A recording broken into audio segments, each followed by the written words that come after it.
Hello, and welcome to the Love Your Work Life podcast. I'm your host, Elissa Shuck. Whether you're going for that next promotion, looking for a job, or making a career pivot, I'll teach you how to navigate it all so you can have the career you want.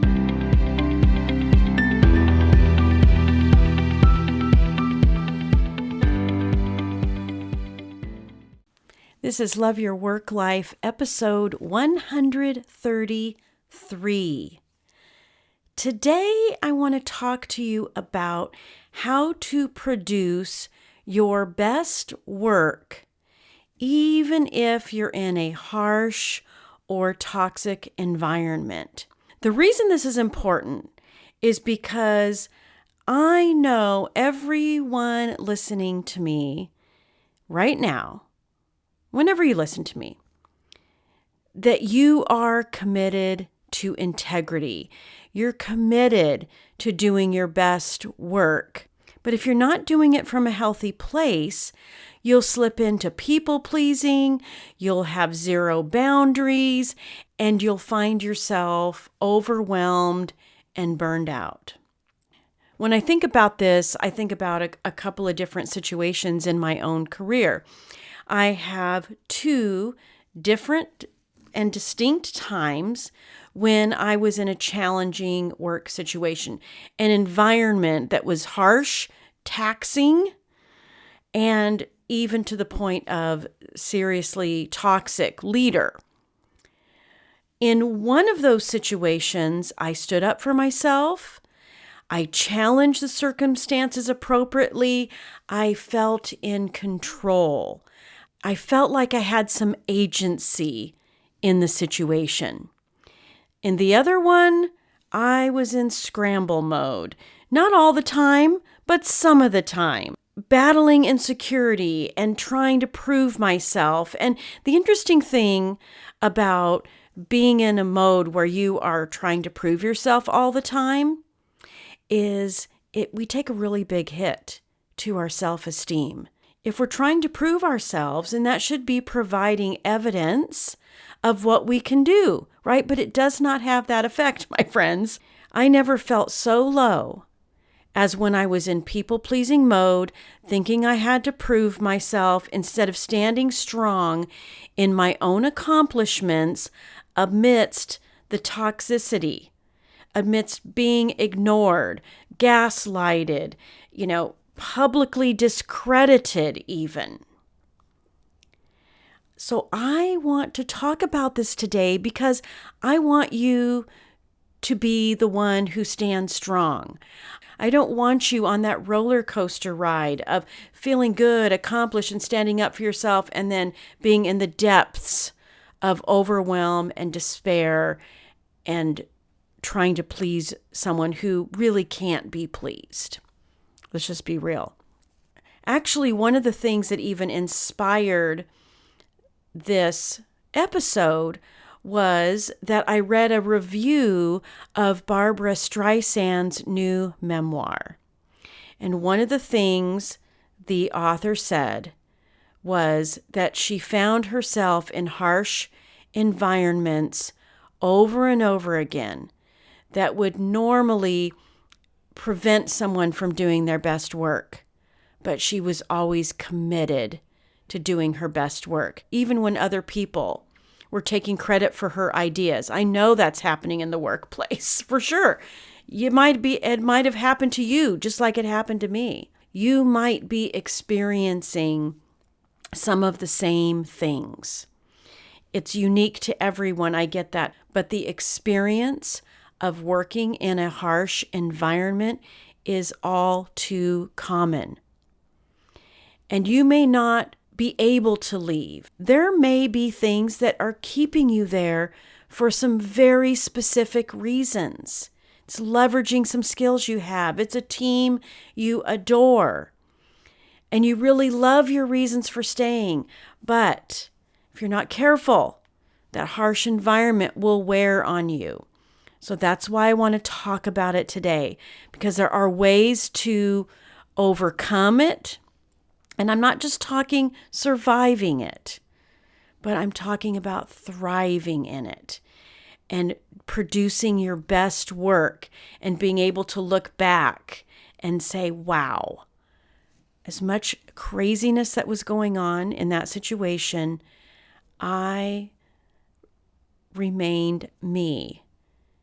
I was full of integrity for me and the level of work that I know I can contribute.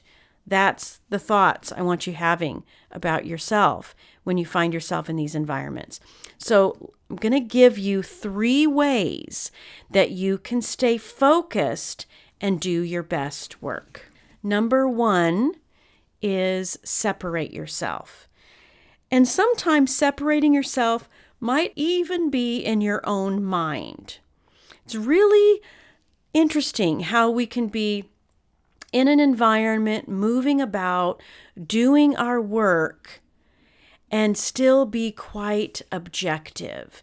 Still be someone who doesn't get immersed in it, doesn't lean into the harshness, the toxicity, but actually leans back from it and lets it pass so that you can continue to be you and contribute in the way that you really want to. One of the ways to do that, to separate yourself, is realize that their behavior or the work environment doesn't have to be reflected in your responses. You don't have to react to it. Knowing that that's part of what's going on will allow you to move through it versus react to it. There's a difference there. If you let it build up, or if you find yourself in people-pleasing mode, then you will be constantly reacting to the situation, to the person, instead of stepping back from it and realizing that it really isn't about you, that you can separate yourself from it in a really healthy way. The analogy I really like for how to do this, how to separate yourself, is an analogy of a thermostat versus a thermometer.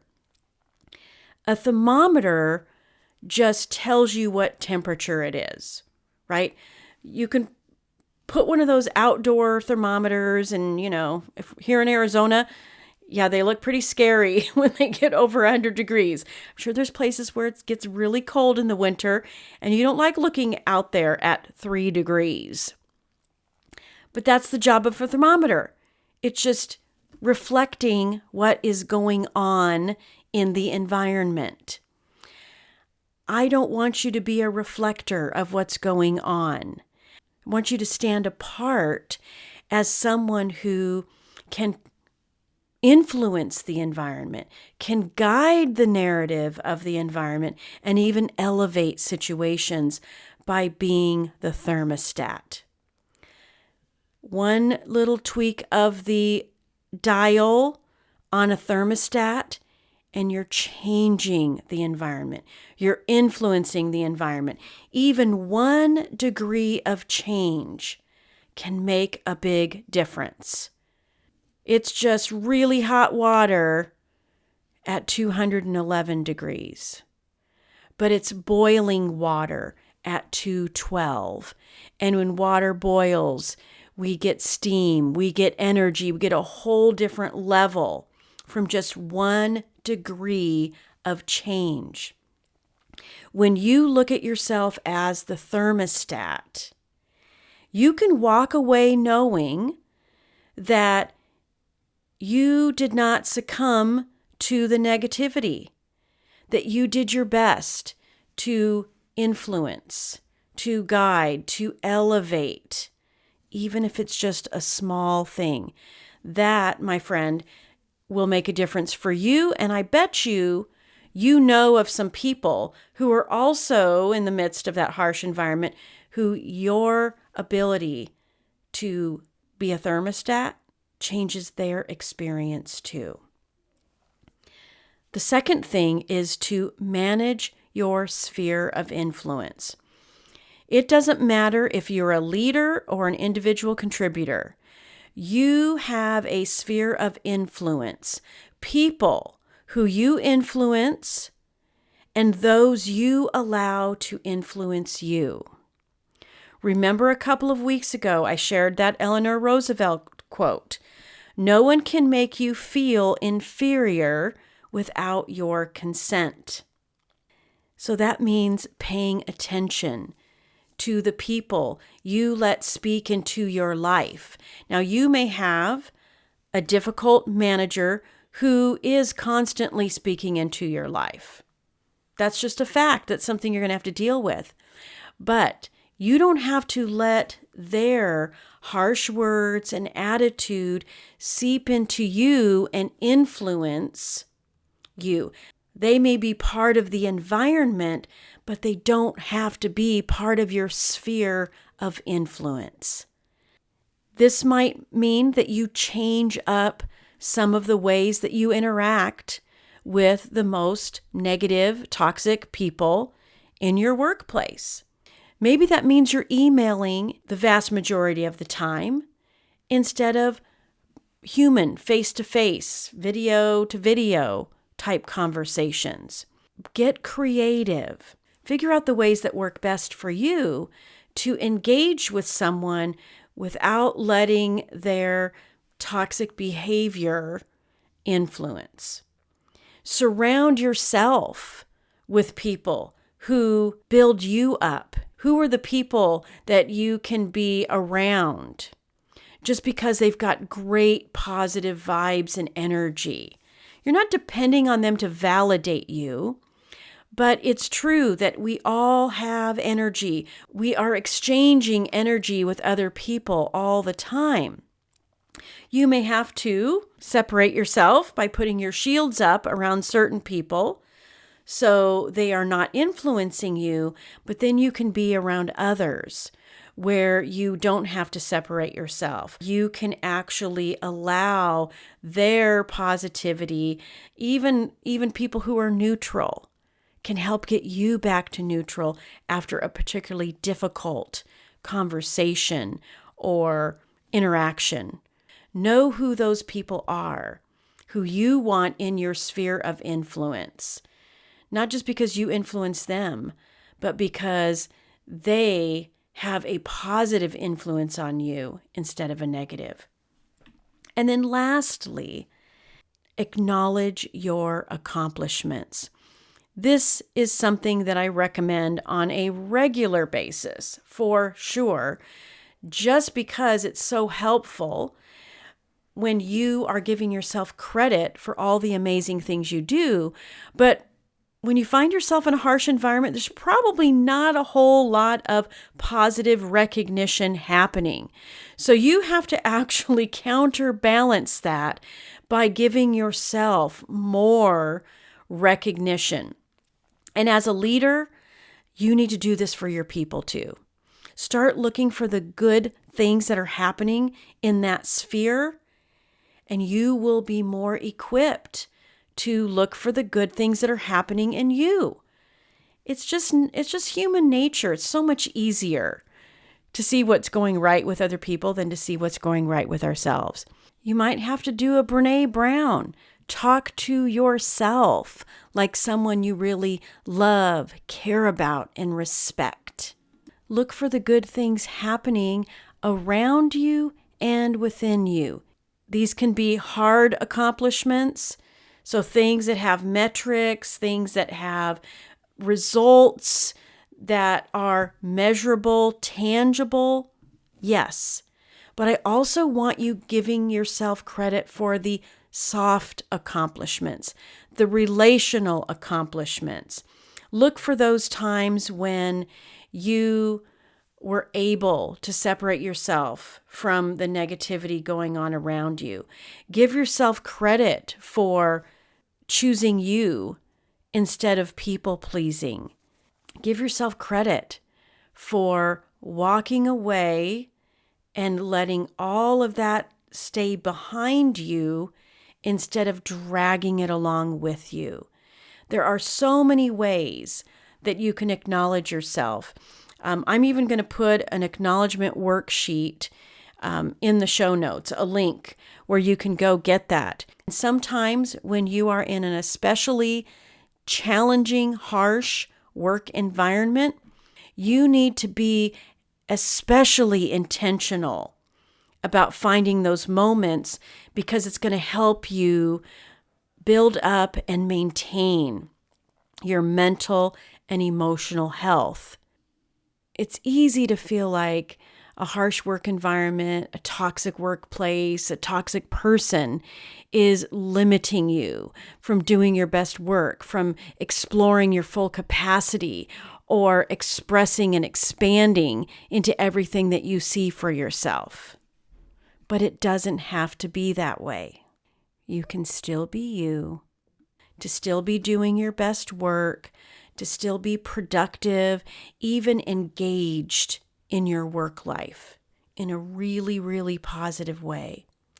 But those harsh environments require you to keep checking in with yourself, to keep reminding yourself of your capabilities and your capacity, and a strategy of separating yourself, knowing what your sphere of influence is, and then just keep reminding yourself over and over how awesome you are.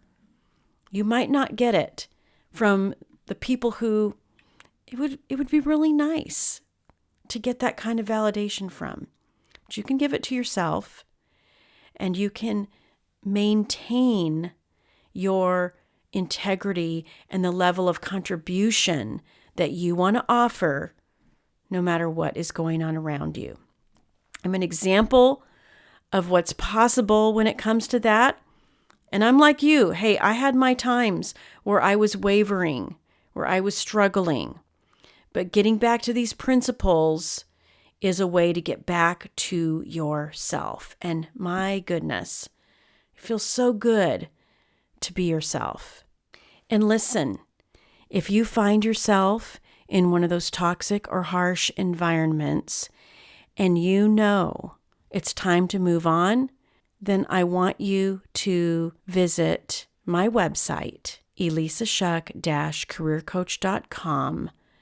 Making your career move is not as hard as you think. I've helped lots of people do it. I've done it myself several times, and it would be my honor to help you take your bag of tricks, all the things that are awesome about you, all of your strengths, skills, and experiences to a work environment that actually appreciates you and elevates you in a way that you're not experiencing right now. So check it out, and let's do a possibility session. All right. Thanks, my friends. I'll talk to you again soon. If you like this podcast, I invite you to visit the Love Your Work Life website at elissashuck-careercoach.com.